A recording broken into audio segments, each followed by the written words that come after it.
you're callous and cold. Nothing you could do, life must take its toll. That is just the way of the world.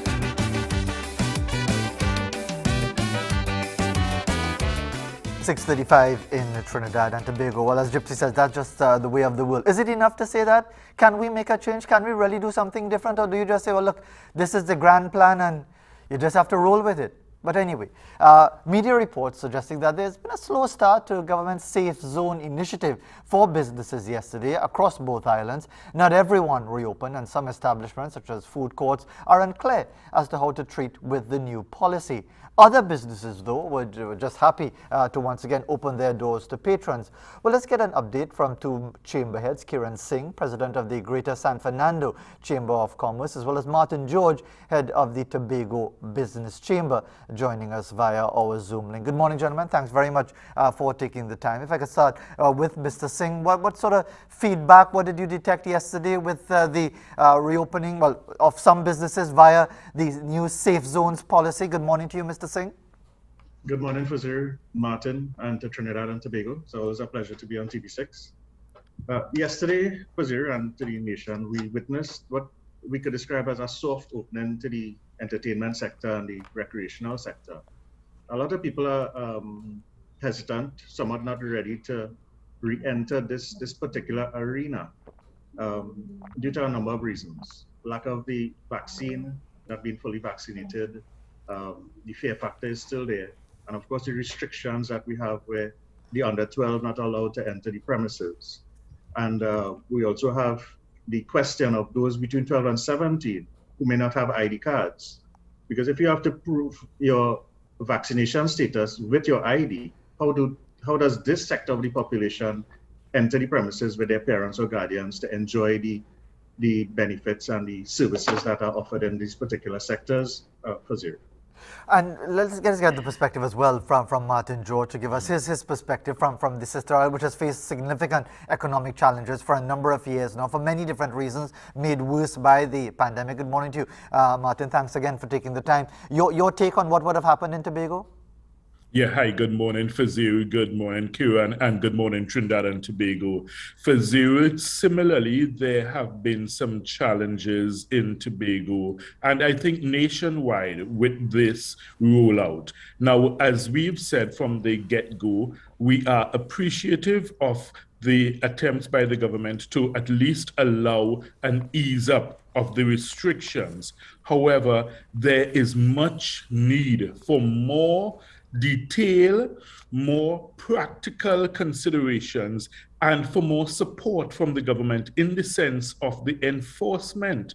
Because what we've had, the feedback we've had is that persons are saying, listen, how do we police this? If you have an unruly patron who insists that they want to come in, I mean, how many security guards are you going to hire? How many persons are you going to have at your establishment to try to contain that? Then you don't want a scene. Say, for instance, you have a dine-in restaurant, you don't want, to have a commotion and, bacchanal going on at your front door, with people who, trying to get in, and then, you demanding that they show the proof of the vaccination. And then, how do you police even, you as the owner? You busy, seeing about your chefs, your cooks, your food supply, all these other things. How do you police to make sure that every single person sitting in the restaurant has their vaccination card? It's really challenging from a practical perspective. And it has been a disincentive, I think, generally for the public, in that some persons who, even though they may have their vaccination cards, they feel it's an affront to them. Now, as I've indicated, last week, I was on Broadway and I went to see several shows in New York, and every playhouse is mandating vaccination and the vaccination cards. And there's no question about it. But you see, New York has made this part of their mandate in terms of legislative mandate from the city. So I think the government, while it is given the option there, it is really basically placing all the onus on the business person to manage this, whereas what is needed is firm legislative action. You saw Joe Biden mandated that all federal workers must be vaccinated. He didn't care. He said, listen, either you're vaccinated or you're not working, right? You've seen hospitals in the US take a similar stance. You've seen health centers, you've seen airlines take a similar stance. And they said, listen, okay, either you're vaccinated or you're not working, plain and simple. So therefore, it's difficult in this circumstance, particularly businesses that have already been hard hit through the pandemic, who are now going to try to struggle to reopen because you're not even sure how many persons you're going to get. So therefore, think of a restaurant for you. Your food supply, your food stock, your beverages, you have to manage these things on a daily basis all the time. And you are not even certain who's going to come, who's going to be turned away, that kind of thing. So it really has challenges. And I think that, as I said, while we're grateful for it, we definitely need more rigorous enforcement, and it has to come by way of some kind of legislative enforcement from the government, and not just in terms of a penalty for business owners of a fine of 25,000 if an unvaccinated person is on your premises. We need the government to be strong enough and say, listen, we are passing a law, if you understand me, and let them also be assisting the business persons in terms of policing the law. Well, let's get Kiran Singh's perspective on that, because you know that is a major talking about. Whether we've talked about vaccine apartheid at one time, certain countries get in and then others not get in. Now we have vaccinated apartheid, that people will say, well, look, so now because I am vaccinated, I am now a pariah. I am not allowed to do this, that, and the other. Kiran Singh, do you, based on public reaction or public reluctance to taking the vaccine, do you see us going the way of some sort of mandatory vaccination policy in Trinidad and Tobago, Mr. Singh? Sir, the problem we face right now is that while the uptick has been increasing in terms of those who are taking the vaccine, the issue remains that there are still many of us within the population, within the precincts of Trinidad and Tobago, who are not willing to take the vaccine. And the government may have to resort to some sort of mandatory policy if we are to take the economy forward. Because what we enter in right now, and we will see in the days coming, is that the practice of discrimination, that discussion could arise. And we have to be very mindful, we have to be very wary of how we enter this zone of discussions, because we don't want to go back to just a generation ago where we had segregation of population where based on certain criteria of an individual, you had to go in one area. And if you weren't meeting these criteria, you had to go in another area. And we don't want the vaccine to be used as a medium or a tool to divide the vaccinated from the unvaccinated. I hear you on that, Mr. Singh. If you're along, I understand your point. That's a legitimate concern. The last thing you want to see in a place like Trinidad and Tobago is vaccinated here, non-vaccinated there, that kind of thing. But if we're talking about in economic survival, if you're talking about generating business activity once again, to keep people alive because they get money in their pockets to buy food to feed themselves and their families, and people remain reluctant to take the vaccine, what other option is there, Mr. Singh? Well, the government may have no choice but to set this precedent. I think they could lead by example and ensure or insist that their own workers get vaccinated, the publics, those in the public service, the teaching service, the protective services, because from our data, from what the statistics has been revealing, is that there's also a lot of hesitancy within the government workforce.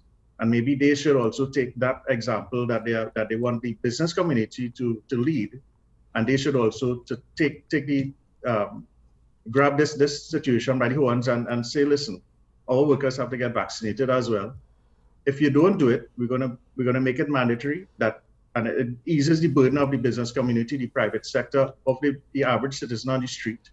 And you have to get your vaccine. Change the laws if that is what it takes to get those who are unwilling to take the vaccine. Because as of now, some businesses are suffering because some of their staff cannot come to work because they fear the fact of fear of the fines. some patrons are not allowed to enter the businesses. We're already at a 50% restriction in terms of in-house capacity, no serving of alcohol at certain establishments that are allowed to. And this, of course, is not going to augur well for sales at the registers as we open. That's why we had such a soft opening yesterday.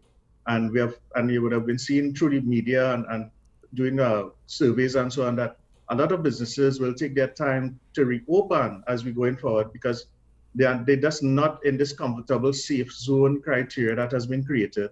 And there's still so much uncertainty, ambiguity, and it is not clear with some guidelines. Like, for instance, the food courts in the street malls and the mega malls are not allowed to open. So they feel somewhat disenfranchised from the whole reopening of this in-house dining, that these establishments which cater for the average man on the street, the workers, the patrons of the stores, that they cannot have in-house dining. So this causes a tidal wave of depressed business activity within these economic environments.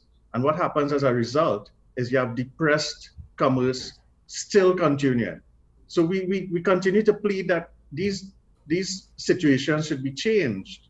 The food court environment is a very critical part of downtown commerce in any city, in any mega mall type environment. And we have been hearing that because this is still in effect, a lot of people are suffering as a result. You cannot have a full complement of staff at these establishments because of the fact that your in-house capacity is at 50%. So that although there's an uptick in employment now, they're still not where we should be. And of course, that is why we continue to advocate for those who have not taken the vaccine. Please, you have to go and take the vaccine. We've noticed at SAPA that there's been an uptick in the last 2 weeks. There's increasing number of lines to get the vaccine. And of course, the reason for that is easy. The safe zone policy, the fact that the US has announced that you must prove that you're fully vaccinated to enter their borders. And of course, with the children having to return to school. I mean, these three factors will encourage that. But firstly, we need to get more serious. I think the government has to take some more initiative in getting the hesitants among us vaccinated. And before we take a break, I will return to our discussion in a moment. But Martin George, is this going to become a legal nightmare? Because we had the president of the industrial court pronouncing on it already, and was described as kind of fast and out of place by Mariano Brown last week when she had pronounced that, look, a mandatory vaccination policy, at least if you interpret what she said, they said that cannot fly. So are we heading into a legal conundrum here? Well, the thing is, one thing I want to put on the table for Trinidad and Tobago, we already have a regime of mandatory vaccination. It's part of our law. It has been for several years. It's part of the public health primary schools legislation, whereby school children must be vaccinated. You must have your vaccine card. All of us have been through that, Fazil. All of us had our little vaccination cards when we were children. We know this. This is already part of our law. So when people raise these specious and spurious arguments to say that, it's vaccine apartheid, they've been the same ones who've been through the same regime. All of them have been vaccinated as primary school children. But Martin George, surely you recognize that there's a difference, a significant difference between being vaccinated mandatory as a primary school student also so many years ago because we took it for granted, and now in the modern environment where as adults with all of the social media and all of the skepticism, I am expected to accept this just like that. Well, Fazil, the point is they still have to accept it for their children now to go to primary schools. You still have to show proof of that type of vaccination. So I don't understand what's the issue that's been created. The funny thing about society is that we are in an age where we have the most amount of information and knowledge available, and yet still we appear to still be as ignorant and as stupid as as possible, despite of, having all the information. It's as the prophet Bob Marley said, in the abundance of water, the fool remains thirsty. And I think that's exactly what you're seeing here. So it's just a massive amount of ignorance out there that is prevailing. And therefore, that's why I have said, and I want us to just at least keep this mantra for you. The government has to motivate to vaccinate, and if not, it must legislate to vaccinate. The government has no choice. And I have suggested that the government needs to set a clear timeline. I have respectfully suggested in the past they should use 1st January 2022 as the cutoff date. So therefore, the government has to be strong. They have to lead. That's what we put you there for, to lead, not to be weak and to play politics and to be afraid of the political consequences. At the end of the day, this is a country you have to save. You're balancing lives against livelihoods. And if you recognize that persons out there, for whatever reason, superstition, fear, ignorance, believing in all kinds of, folly, then you have to take the lead and say, hey, listen, for the good of us all, we must do this. And therefore, I think that the time is coming where if we don't reach, so that's why I'm saying the government ought to put a clear timeline and say, listen, if by 1st January 2022, we don't reach a certain percentage, then we are going to consider implementing the mandatory vaccination. You give people that chance to voluntarily get vaccinated. Sure, we have to fulfill some commercial obligations. We'll be back with your final thoughts, yourself and Kiran Singh, in a moment. Thanks very much indeed for your perspective. But we'll return to our interview in a couple of minutes. Here's a sunset, by the way, captured with telephone lines and tall palm trees in the landscape as we head to the break. And we'll come back to our two guests for their final thoughts. At no time in life would you be at ease if everybody you're trying to please. Somebody going to find that you are real brilliant. We have the news, and let's get some final thoughts from our two guests in relation to this, because there are many different angles to this entire situation related to vaccine hesitancy, safe zones opening up, a relatively slow start. Where do we go from here? Let's go to Kiran Singh, the head of the Greater San Fernando Chamber of Commerce, because Mr. Singh, while we clearly understand that we may be heading in that direction, as you would be aware, you can't just look at it from a pure issue of economics and dollars and cents. There are political consequences, there are legal ramifications. Who knows, if the government decides to go mandatory, there could be a slew of legal proceedings and filing injunction, and the unions, while they are not against vaccination, they're against mandatory vaccination as a policy in the workplace. So, Mr. Singh, as a final thought from you, where do you see this going? Well, Fazir, that's a very interesting conversation this morning. And we can take this in the context of what the president of the Industrial Court said when she opened at the recent opening, that the vaccine is not mandatory. You cannot force someone to take a vaccine. And some people will rely on that. And what will happen is that if it is that the business community continues to, we continue to advocate for the vaccine, of course, but if we force anyone to take the vaccine, we can head to serious legal action in the coming weeks and months.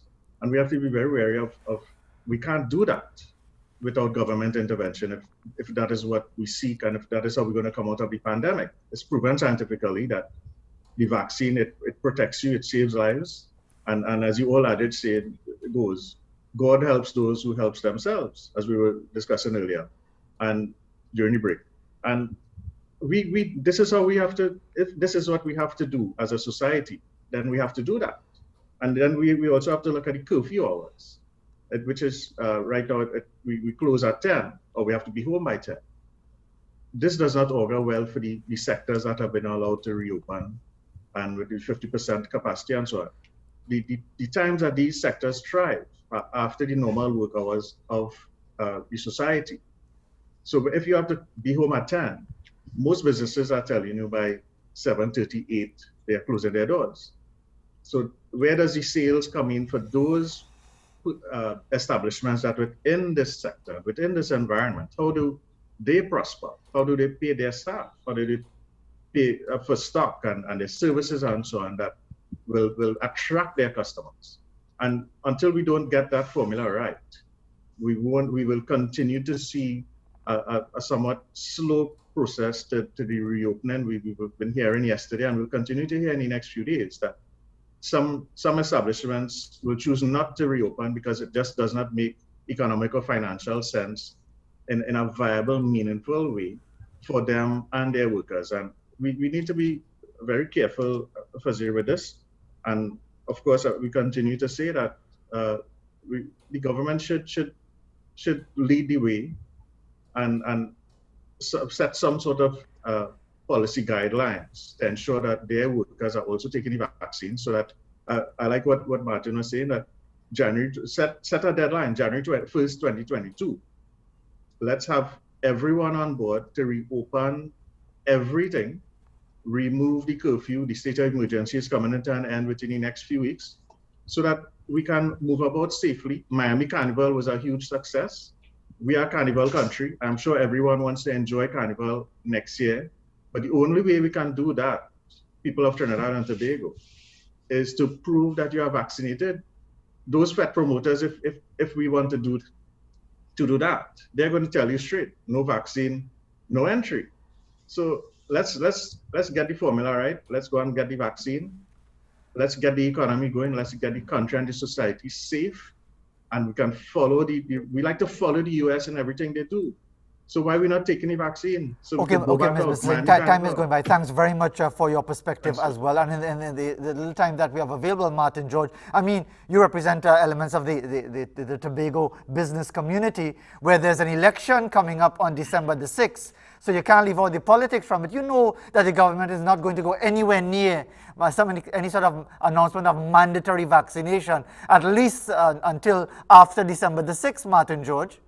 That's exactly the point, Fazil, because of politics. And that's the problem that has crippled and bedeviled Trinidad and Tobago for decades. The adversarial politics that we practice is so divisive that it's actually corrosive and destructive to the social fabric of our nation. Because if for one moment our politicians can be mature enough, responsible enough to get together to say, well, listen, for the good of the nation, we are both going to agree, both sides are going to agree that, look, mandatory vaccination by a certain deadline, and I am suggesting again, 1st January 2022, is for, the best thing for Trinidad and Tobago, and therefore they agree that there will not be the political sniping and backbiting and the move along and all talk that passes for political discourse or political debate in the parliament.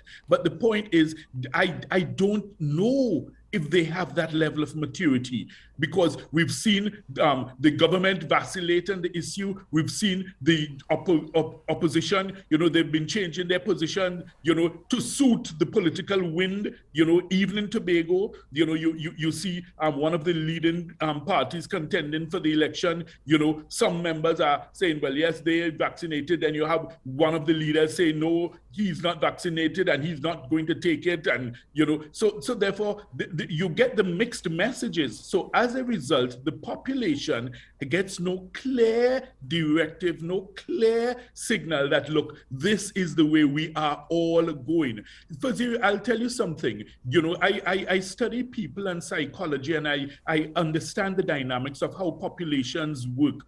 When you have scenarios like this, people can get on board eventually, but you have to show clear, decisive leadership with one unified message. If both sides of the House of Representatives could get together and say, well, listen, yes, we are agreeing. For once in their lives, I am pleading with our politicians, be mature enough for the good of Trinidad and Tobago. Come together, agree on a single policy and say, look, yes, we are all agreeing, we're going to, and let it pass unanimously in the House. You know what leadership that will show to the population. Many people who may have been hesitant before may not even oppose it anymore because they say, look, this is the direction we are all going. But the point is, if the government proposes it, the opposition will oppose it. If the opposition proposes it, the government will oppose it. The same thing that they do with the Tobago autonomy bills, and they just play political football with it all the time. So that's where our crisis is. We are in an analysis paralysis, whereby they both sit and they just wait to see what the other is going to say so that they can oppose it, instead of being, mature men and women who have the best interests of Trinidad and Tobago at heart, who are willing to come together and say, look, we are going to agree on a single policy and implement it for the good of the nation. Martin George. That's what is required in this scenario. Come together right now. That died with the Beatles 50 years ago, Martin George. Thanks very much for taking the time to be with us. And, of course, Kiran Singh from the Greater San Fernando business community. Indeed, we do appreciate their contribution. It's just after 7 o'clock. We'll be back right after this.